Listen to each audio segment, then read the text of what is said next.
Petrol అయిపోయినా సరే బండి ఆపే ప్రసక్తే లేదు. రే హెల్మెట్ ఎదురా, అది కొనడానికే పోతున్నాను. దిగరా బండి.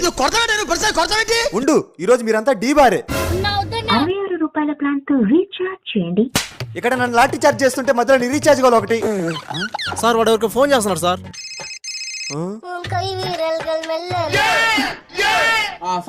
ఏం ధీమా కడుక నువ్వు కాల్ చేసింది?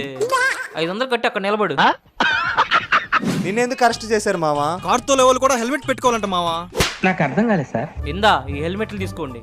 రే చేతిలో భారంగా ఉంది కదా అని ఇంట్లో హెల్మెట్లు వదిలేసి తిరక్కండి. ఆ మహాగణపతికి ఒక తల పోతే ఇంకో తల అంటించడానికి ఎంతో శ్రమించాడు ఆ మహాశివుడు.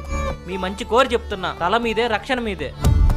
ఆ బొక్కలే పదమామ, హెల్మెట్లు అమ్మి మన డబ్బులు మనం తెచ్చుకుందాం.